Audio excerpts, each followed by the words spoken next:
Hello everyone, good morning. I hope you can all hear me and also, hear me. Yes, that's more important, not seeing me. This is where we had stopped in the last class. So this was the last slide.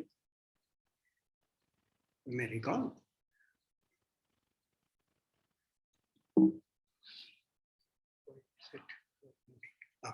So today we will first look at probability mass function of the two-dimensional random variable.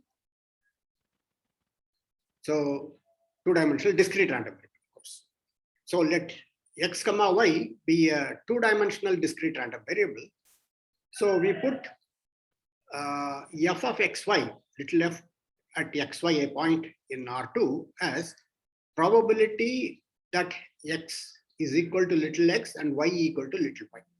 So in other words, probability of the set of all little omega in capital Omega such that x of omega is equal to x and y of omega is equal to y. So this is defined for all the points. However, only for the points xy which are in the range of this two-dimensional discrete random variable, it will be non-zero. Everywhere else, it will be zero. So in analogy with the earlier terminology, the function f is called probability mass function of the two-dimensional random variable. Or if we are talking in terms of this individual random variables also, that is, these together constitute this. So it is also sometimes in discussions referred to as joint probability mass function of x comma y. Sir. Okay. Yes, sir. Actually, I have a question. So, have you just started? I mean, is it the first slide? Yes, it is the first slide for today. First slide for today, right? Okay. Is it the first slide for today? Is the first slide for today. Okay, sir. Can you just wait a minute, just because I just entered late, just. Okay, please.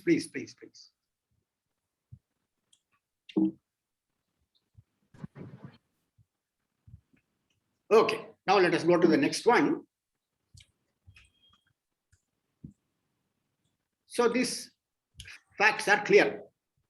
Just again, just similar to the earlier one-dimensional case. So sir, can you just go to the previous slide, sir?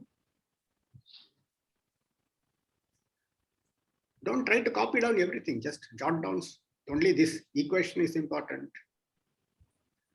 Okay, sir. Got it. All right. So this joint probability mass function or probability mass function of xy is greater than or equal to 0 for every xy. And this set where this f is different from 0 is a finite set or a countably infinite set, enumerable set. So that is, the points where this is different from 0 is the range of the two-dimensional discrete random variable x comma y.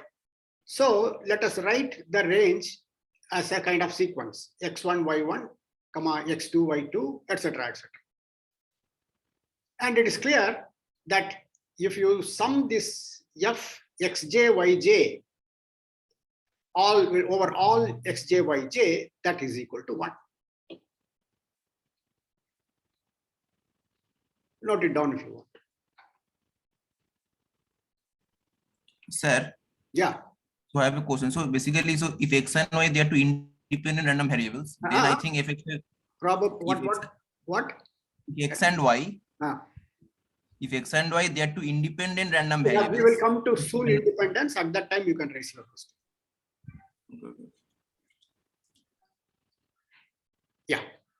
So please note it down if you want to.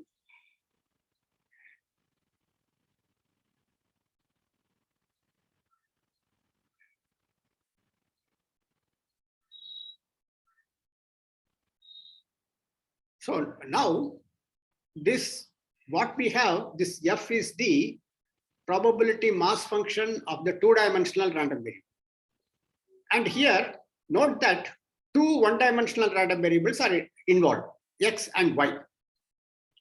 So one would like to get information concerning the random variable X as well as the random variable Y.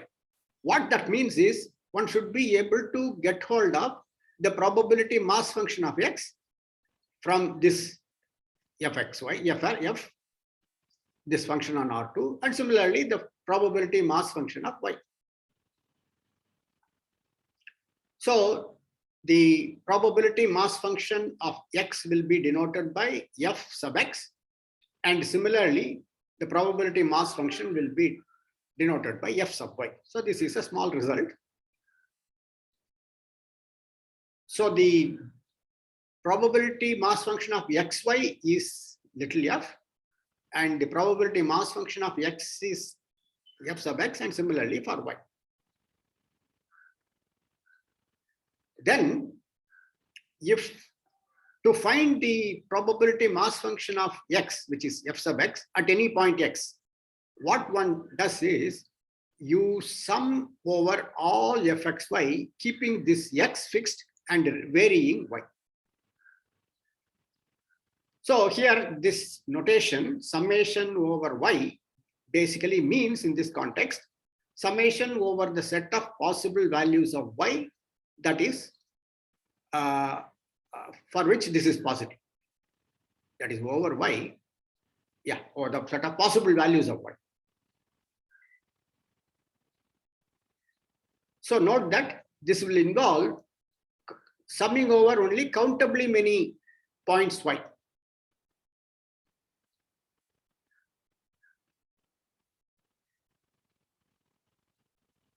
And this sum will converge, that is all guaranteed because of this condition. Condition 3, not condition, this fact 3. And similarly, this probability mass function of Y little f sub Y is given by this, where now the Y is kept fixed and summation is over X.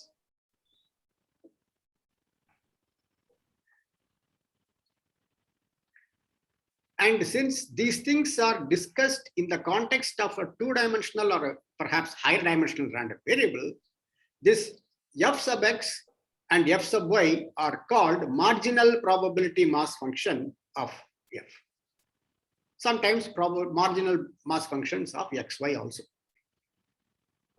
The proof is very simple. You would have already seen it in your earlier course, so therefore it is an exercise.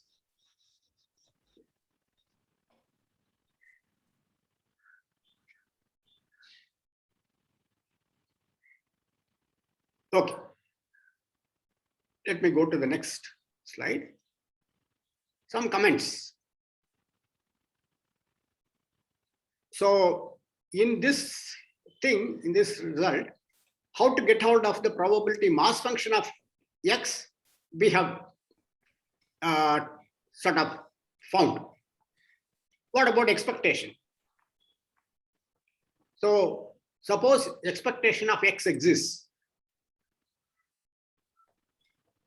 Then you know by the definition of expectation of X, it will be summation over little x, X times f sub X at X. But f sub X at X is precisely given by summation over Y fxy, with X fixed and Y varying. So it is easy to see that expectation of X can be expressed in terms of this. Of course, since these are all convergent, non-negative quantities and convergent and so on, they are absolutely convergent. I mean, absolutely convergent because expectation X exists. So therefore, even if you put a mod here, the convergence is guaranteed, etc., absolute convergence. Therefore, one can also change the order of summation.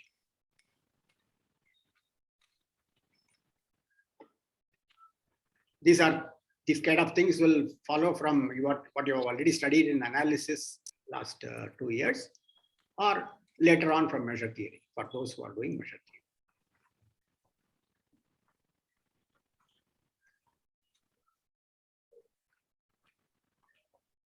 theory. Yeah. One caution here. In this result, we have, once you know the joint probability mass function little f, that is the probability mass function of the two-dimensional random variable, you can get hold of the probability mass function of x as well as the probability mass function of y. However, the converse, it is not possible. You may know fx and fy, but that may not determine little f. In other words, you may have two different two-dimensional random variables, let us say x, y and x prime, y prime.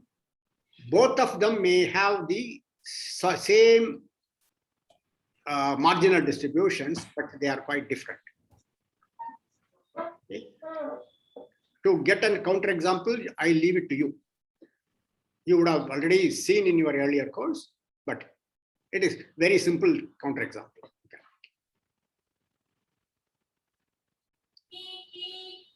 So the marginal probability mass functions do not determine the joint probability mass function.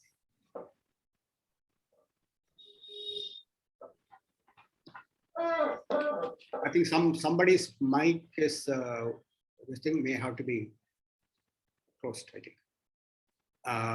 Disabled rather. It is fairly straightforward to extend the above discussion to the n-dimensional discrete random variables.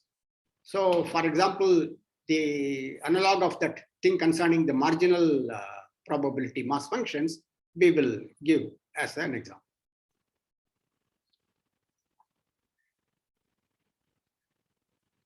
So let x1, x2, xn be an n-dimensional discrete random variable. And then we know that by the kind of procedure we had used earlier, x1, x2, xn individually, they are all real valued discrete random variables. Now let little f denote the probability mass function of this n-dimensional random variable, x1, x2, xn. And f sub I, let us say that denotes the probability mass function of xi alone for any fixed I. Then, if you want to know the probability mass function of xk, that is the kth thing which is occurring here. So, for any k between 1 and n, and any real number t, because this is the xk is a one-dimensional random variable. F sub k at t is just that you take in this thing the kth variable, you fix that as t. Except for the kth variable, all the other variables, n-1 variables, they can vary over all possible values of this n-dimensional random variable. You take the sum over all those things. It is just like the earlier case, two-dimensional case. Only thing is here the dimension is more, but it doesn't cause any extra trouble except notation and spending more time writing it, etc.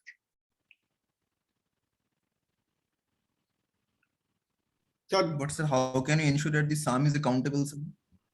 Because this is a discrete random variable. Okay.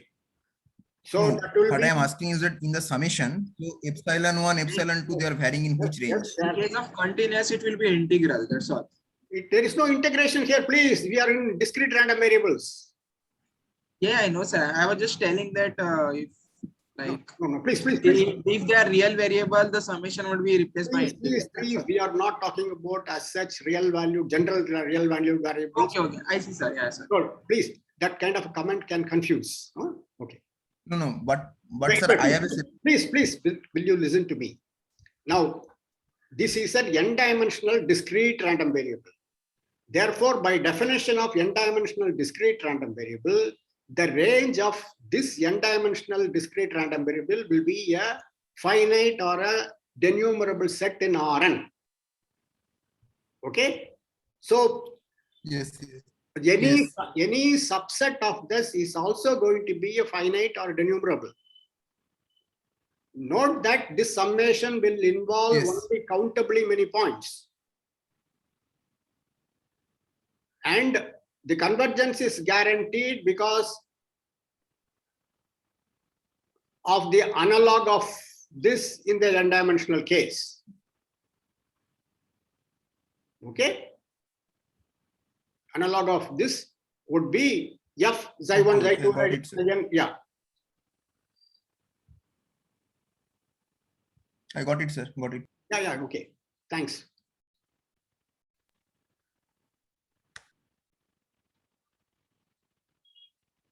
Don't bring in integration here, please.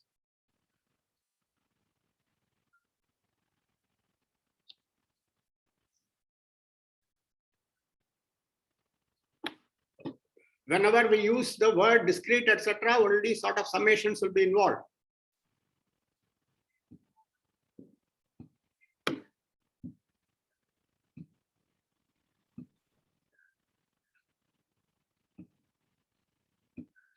Okay, so this is the analog. Now we'll come to independent random. Okay, please note it down if you want.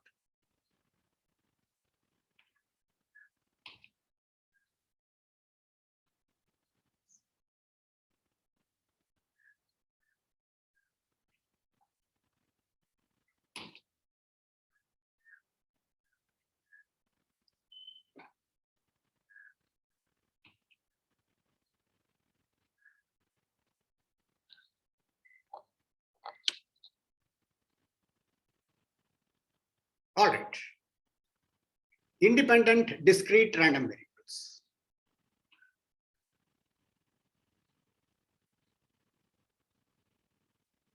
So let x1, x2, xn be real value discrete random variables with respective probability mass functions f1, f2, fn.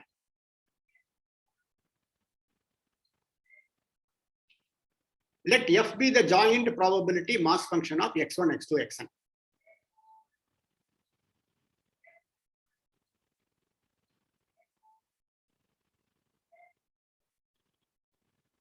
So the discrete random variables x1, x2, xn are said to be independent if for every point in Rn, x1, x2, xn, the probability mass function of the n-dimensional random variable x1, x2, xn is precisely the product of f1 at x1, f2 at x2, and fn at xn.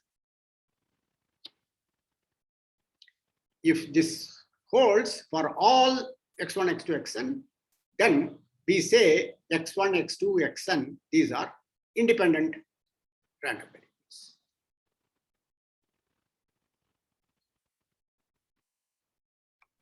But sir, I have a question.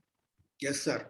So when we define the independence of a certain collection of events, we took all possible combinations, but in case of random variables, we are not taking all possible combinations. That is going to be an exercise for you soon. Okay. So basically it suffices that only this definition will suffices. Yes. If x1, for example, if x1, x2, x3 are independent random variables, then x1 and x3 are also independent, x2 and x1 are also independent, like that.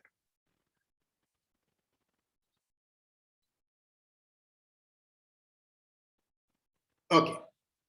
We mentioned that in general, the marginal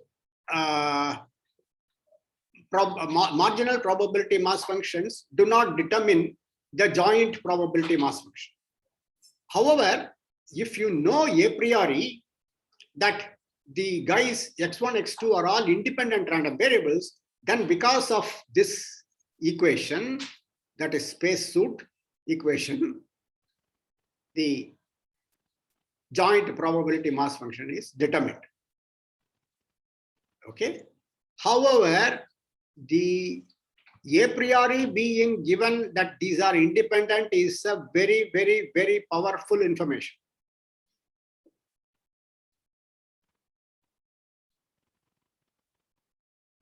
Independence of a family of random variables is a very big information that you have in hand.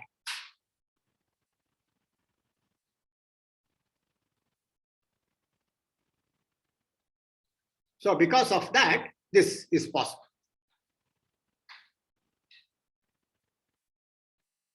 Yeah. Now, the exercise, which I was alluding to when somebody asked the question. X1, X2, Xn be real valued discrete random variables. We are not saying anything about independence here. Suppose we have subsets of the real line, A1, A2, An, such that the corresponding Xi inverse of Ai is an element of this sigma algebra, that collection is okay.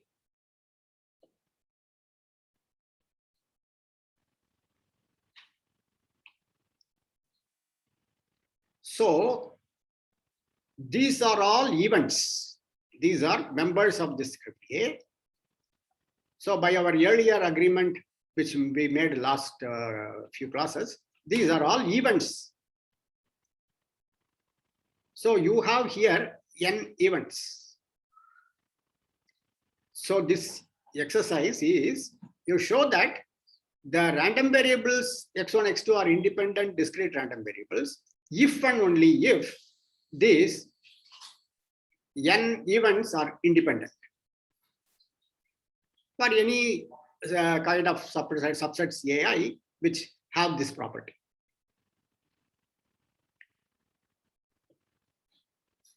Do this for n equal to 2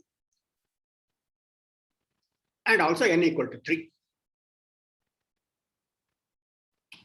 Sir, I have a question. So while writing that Xi inverse Ai will be an event, because always for any subset of R. No. That is the point I want to make, because the whole point in measure theory is that real number system is complicated. Okay. So basically, precisely we are taking only those. Let us not only, this is a very, very rich collection, please. It contains all open intervals, all open sets, all closed sets, all compact sets, everything. Okay. But it is not the whole the power set of reality. Okay. That is a very, very subtle thing. If you do a course in measure theoretic probability, one may perhaps understand towards the end of the course. And you have an excellent teacher teaching that, Professor B.V. Rao. Okay, sir. Okay, sir. That is the reason why we are even introducing an animal called sigma algebra.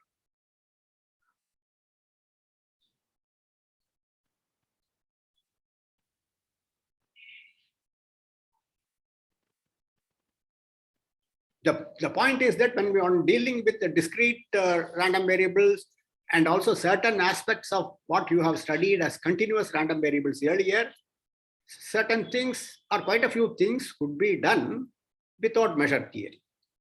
As a matter of fact, many of these facts concerning discrete random variables, continuous random variables, etc., were discovered much before measure theory was invented. Measure theory was invented, or rather devised, so that many subtle questions concerning the foundations of such things could be straightened out.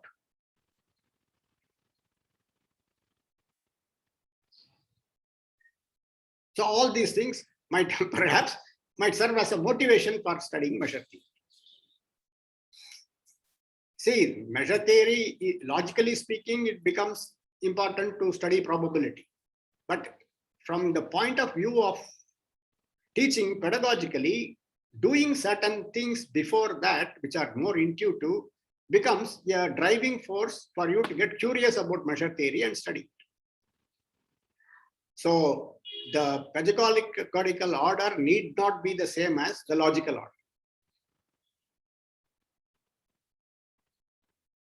Similarly with your calculus, many things, almost all the important results due to Newton, Legendre, and various people were found about 100 years before the calculus was given a foundation in terms of what is called, what we call real analysis. Okay. So please, this is the.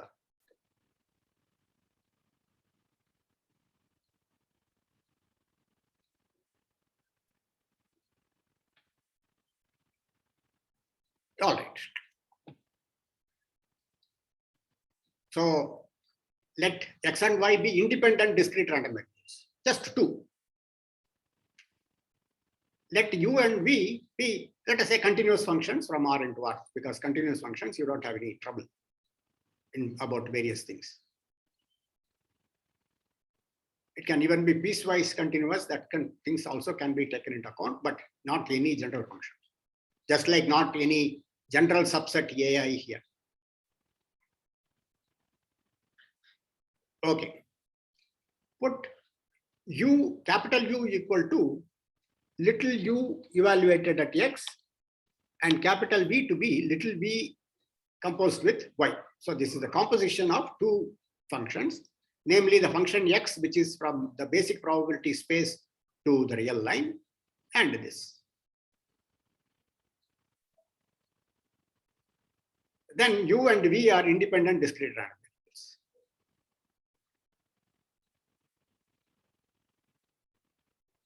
So this is a fairly simple exercise. Again, quite simple. And in particular, if X and Y are independent discrete random variables, then so are X squared and Y squared, X squared and Y to the power 5, Y to the power half, and X whenever Y to the power half is defined, and so on. Or E to the power X and sine Y, various things.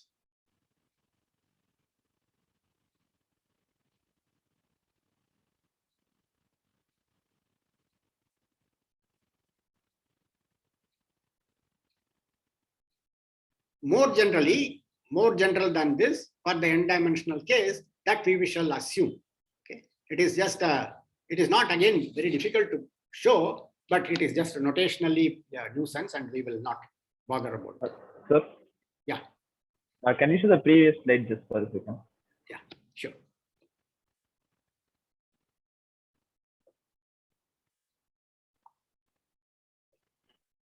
Thank you. All right.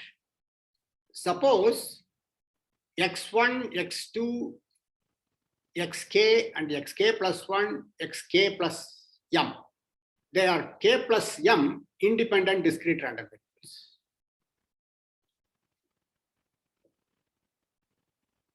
And let us say little u is a function from rk to r, and little v is a function from rm to r, continuous functions.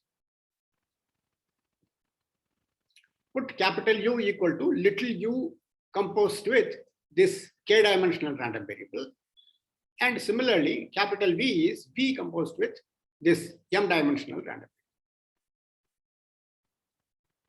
variable. Of course, it is also easy to show that if this is an k plus m dimensional random variable, this first k or any k also alone form a k-dimensional random variable.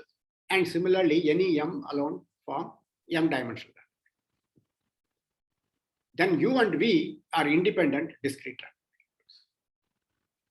variables. It also quite intuitive.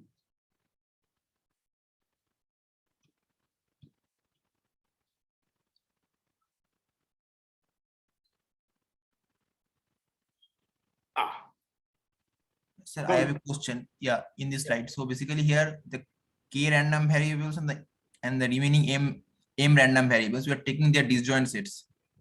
Yeah, so, sure. Yeah, so basically if they are not disjoint, then that will be a problem. That is to be expected, right? Okay, okay, sir. Okay, sir.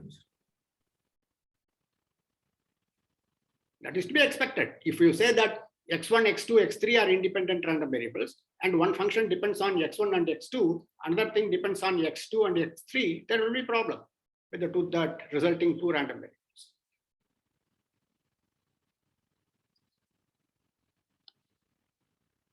You cannot get anything really free. Okay. Let us say x1, x2, etc. is a sequence of discrete random variable. I mean, it's a sequence of random variable, discrete random.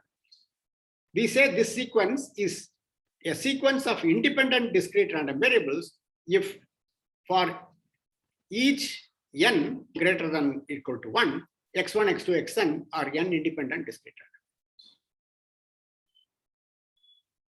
So, sir, I have a question in this definition. So, if we take a countable sequence of independent discrete random variables, then can we say that every finite subset of that countable set will be independent?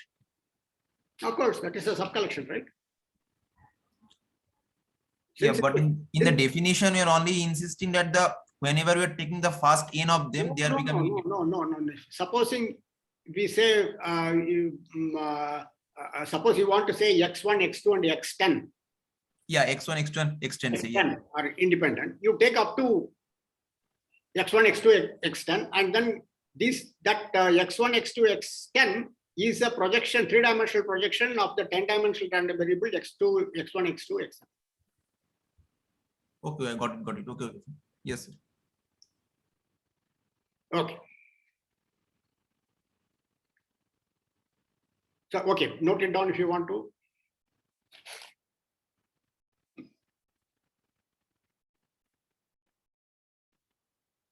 Infinite sequence of Bernoulli trials. So now consider success failure experiment with probability of success little p in any individual trial. P is between 0 and 1. So now the previous slide. Thank you, sir. For every I, let us define a random variable xi. And each xi can take only two values possibly, 0 and 1. So xi takes the value 1 if that random variable if the ith trial results in success. Xi equal to 0 if the ith trial results in failure.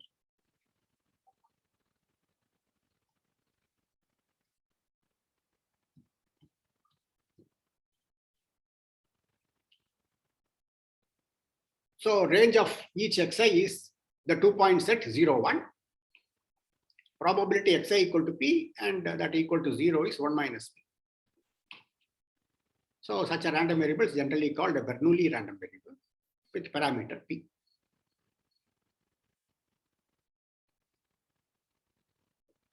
So as the trials are conducted independently of each other from our discussions which we had earlier, the random variables for any n, x1, x2, xn may be considered as independent.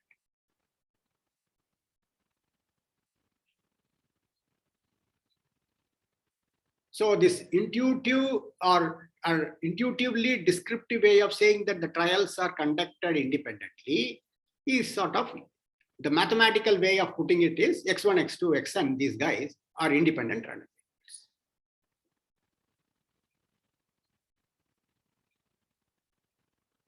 So this x1, x2, ... is a sequence of independent discrete random variables, and also called infinite sequence of Bernoulli trials. Okay, now let us play around with this.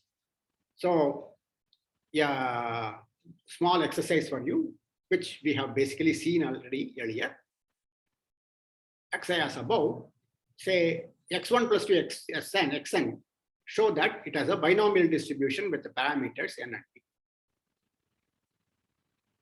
We will be using this now, that exercise now. So we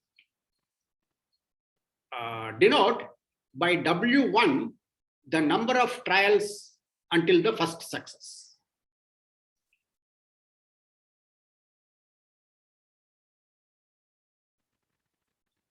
So clearly W1 is equal to K if the first K minus 1 trials result in failure and the kth trial is a success. So the first success can happen in the first trial or second trial or third trial, etc., etc. So this W1 is a discrete random variable And range of W1 is these natural numbers, 1, 2, etc. And we have already seen that these Xi's are independent random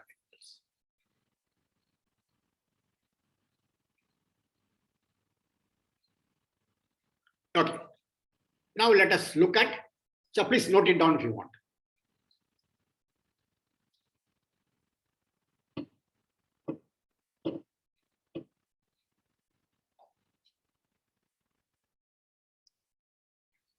So probability W1 equal to n, where n is a natural number, I mean, number greater than or equal to an integer, which means x1 up to xn minus 1, they are all 0, and xn equal to 1.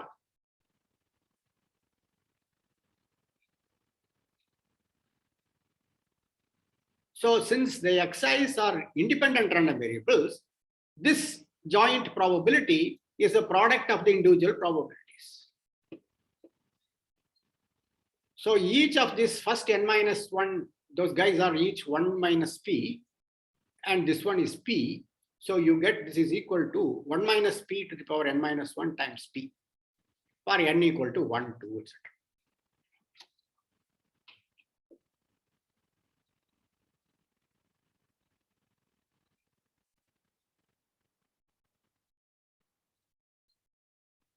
So if you consider W1 minus 1, that random variable. So W1, Sir, yeah. Can you go to the previous slide? This one?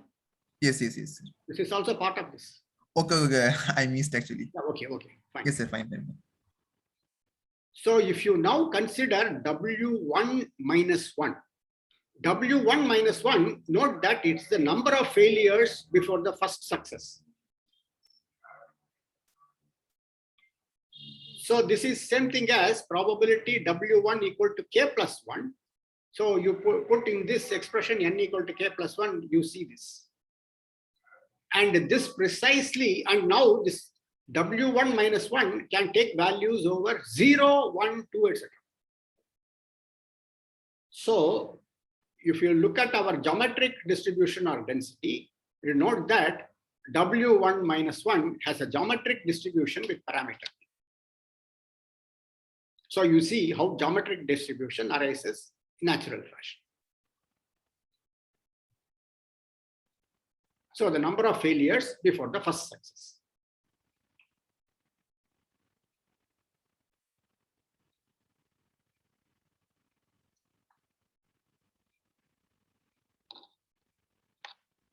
Okay. Please note it down if you want to quickly.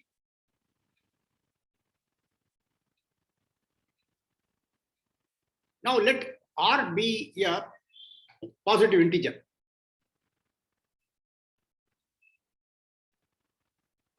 Let us denote by T sub R number of trials until the Rth success. So since you are looking for the Rth success can at best occur at the Rth trial. All are successes. So it is a discrete random variable taking only the values R, R plus 1, R plus 2, etc.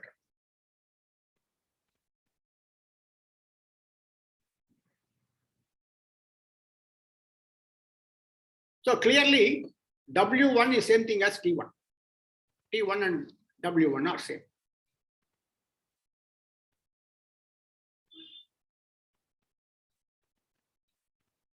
Now observe that the event T2 equal to 1 can occur if and only if there is a success at the nth trial, that is the nth trial, there is a second success, and in the preceding n-1 trial, there was exactly one success.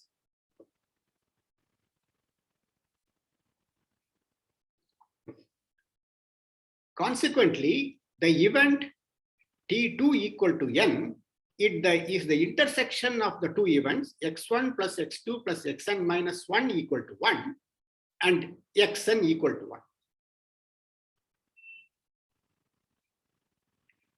Now note that this event depends on only the first n-1 of these xi's, and this depends on the nth one. So consequently, by our earlier observations, these two are independent events.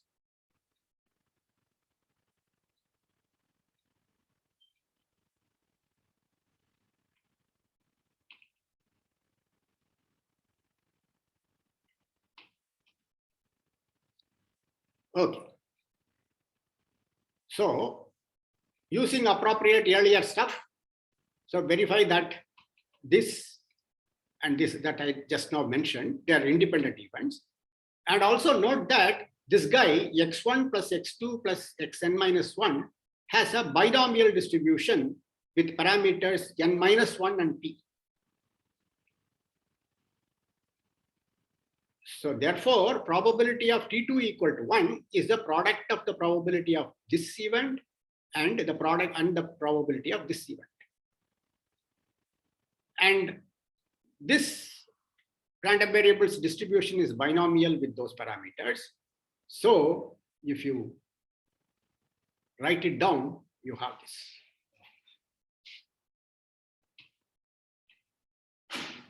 So this thing stands for this one, and P is probability x1 equal to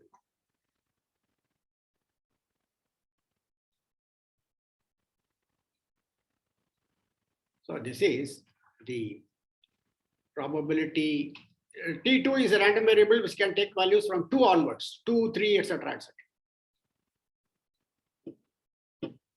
So probability T2 equal to n is n-1 times p squared multiplied with 1 minus p to the power n-2.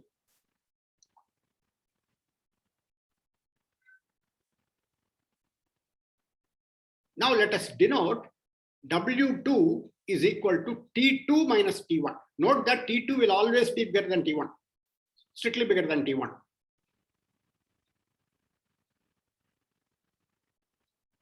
So it is clear from this description, W2 is the number of trials after the first success. The trial of first success is not counted until the second success. The trial for the second success is counted, right? Until the second success. Yeah, correct. Yes, you're right. So this is the W2 has the same distribution as W1. You will soon see. Okay. That's a good guess, and it is true, but you'll soon see.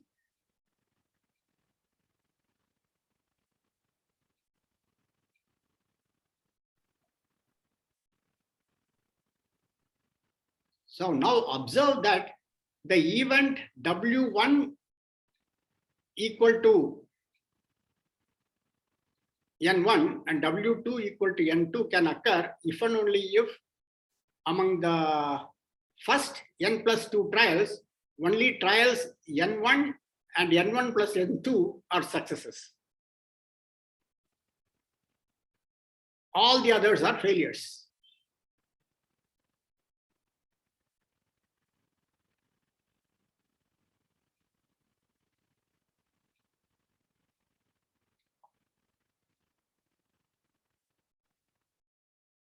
Sir, can you go to the previous slide? One before. Yes.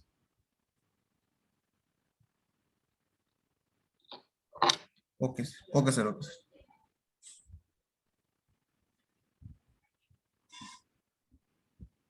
So since all these xi's are independent, the probability of W1 equal to N1 and W2 equal to N2 is all the first N1 minus 1 trials are failures, namely they are 0. N sub 1 is 1. Again, N sub 1 plus 1 up to, this I think I should have missed out something here. N2 minus 1 also is 0, and this is equal to. You please, to be very precise, the analog of something like that you write. N1 plus N2 minus 1, that is also 0.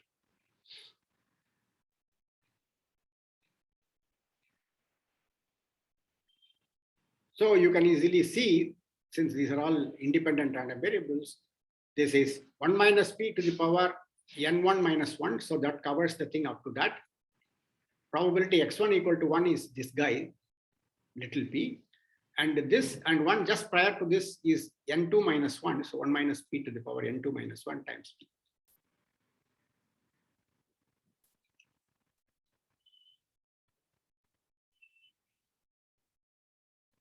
So now consider the joint probability mass function, or the probability mass function of W1 minus 1, comma W2 minus 2.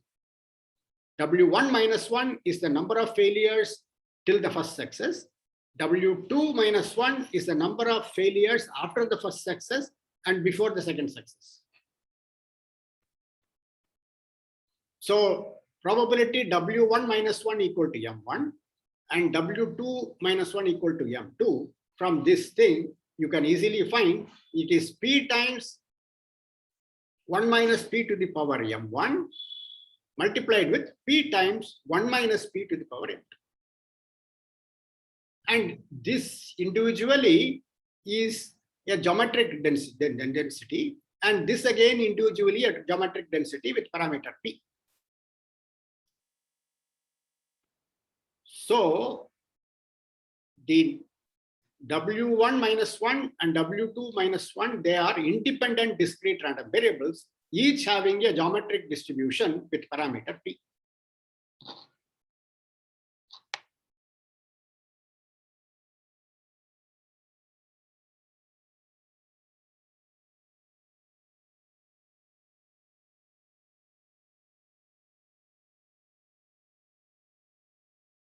Note it.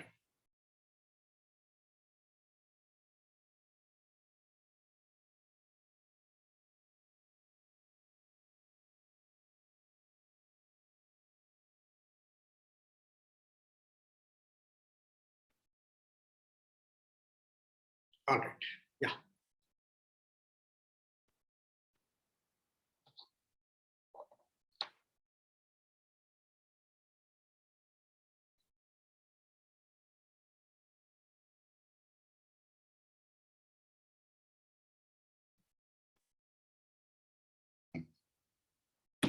Okay.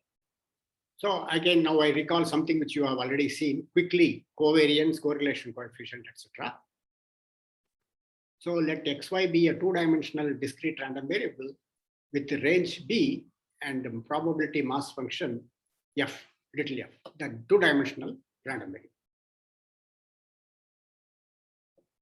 Let h be a function from R2 to R, say it is continuous, and put z equal to h evaluated at xy, h composition, xy, sorry. So this z will be a one-dimensional random variable, discrete again.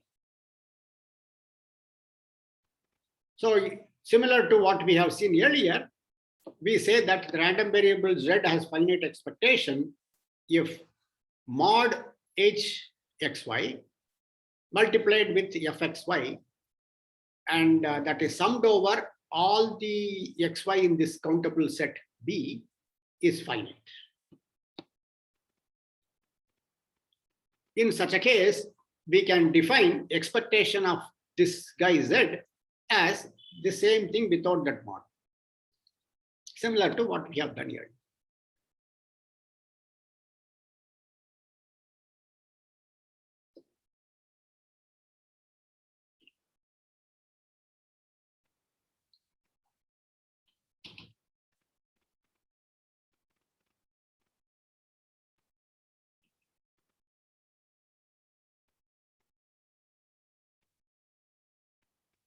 Okay.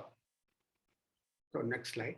If you take hxy equal to x, just the projection onto the first coordinate, you get expectation x whenever it exists in terms of the two-dimensional probability mass function. We have already seen that earlier. And similarly, by appropriate choice of h, we can express expectation x squared, expectation y squared, various moments, central moments, etc., whenever those things exist in terms of the two-dimensional probability mass function.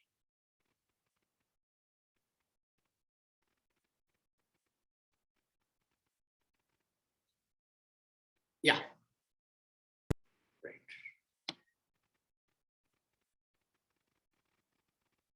Now, we can also express expectation of xy in terms of this. Now, in this exercise is, if x and y are independent discrete random variables having finite expectation, then show that xy has finite expectation and expectation xy is the product of the expectation.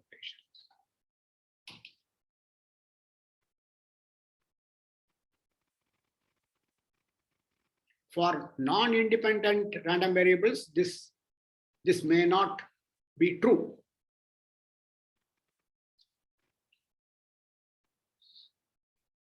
Even for this expectation xy to exist, you will need to assume one more moment also exists. That is, they are discrete random variable having finite second moments in general. But because of independence means the joint density splits into the marginals. Again, this exercise you would have, or something similar, you would have done it in your earlier course.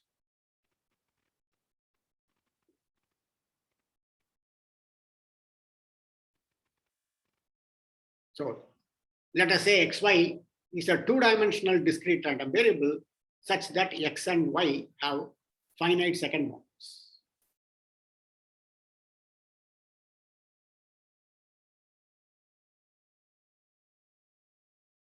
So in that case, show that if you take the product x minus a and y minus b for any real numbers a, b, expectation of that product exists.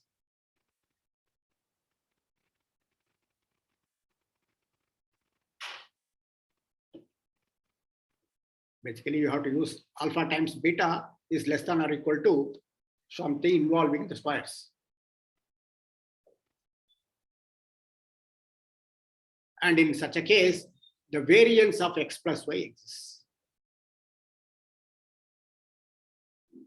Okay.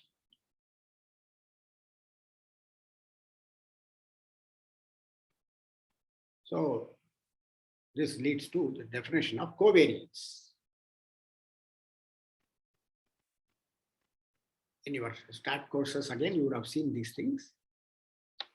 So the covariance of xy is defined as, say in this case, you take the a equal to expectation of x, b equal to expectation of y.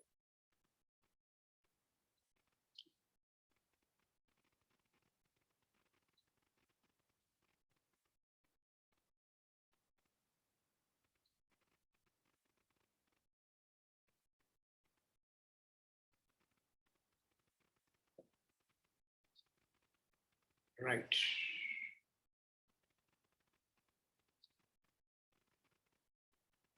So assume that in the covariance definition, etc., variance of x and variance of y are strictly positive. Then you can define the correlation coefficient of x and y is, that is rho xy is covariance xy divided by the square root of these variances. Sir, I have a question. So this notion of correlation, so basically this notion of correlation, so does this notion have any connection with the variables x and y being independent? Soon you will see. So one says that x and y are uncorrelated if this correlation coefficient is rho xy is 0.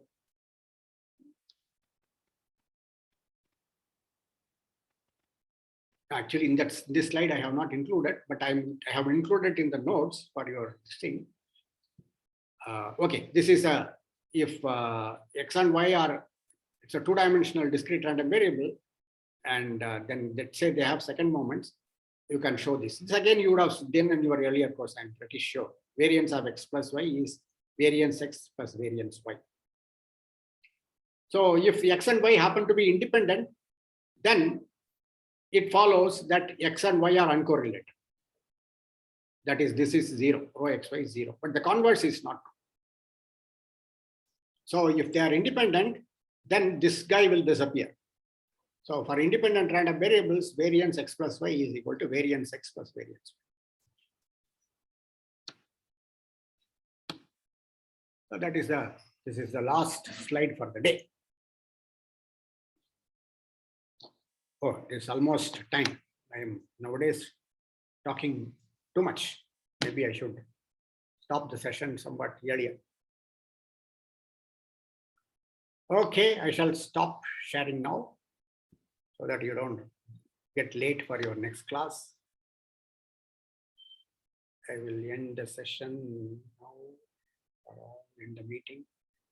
Okay, then take care. We will meet on Friday. Sir, I actually had a doubt. Yeah. Like for expected value, if the summation does not converge absolutely, but it converges, then can we define that there can be problems, you see, because if that doesn't converge absolutely, but in some cases, suppose if you take it in a particular order, it converges. If you change the order, the result may be quite different. Okay, there is a result in analysis which says that that there are counterexamples. Okay, so that is why we insist on absolute convergence. See, especially if it involves, especially in the, let us say, the two-dimensional case, you may first sum over the X variable and then sum over the Y variable. You will not be able to interchange if you are not guaranteed the absolute convergence. So for the expectation to exist, mean it should be without any kind of ambiguity, one should be able to do it. See, you may, in your range, you may denote it by x1, x2, xn in particular way. Somebody else may denote the same set in a different order according to his convenience. So then when that is not absolutely convergence, the summing over this kind of two different ways of ordering can lead to different results. Okay. So therefore, and those things will cause a lot of mathematical problems. Yes. So that is why we insist that there is absolute convergence. All right. So we will meet on Friday.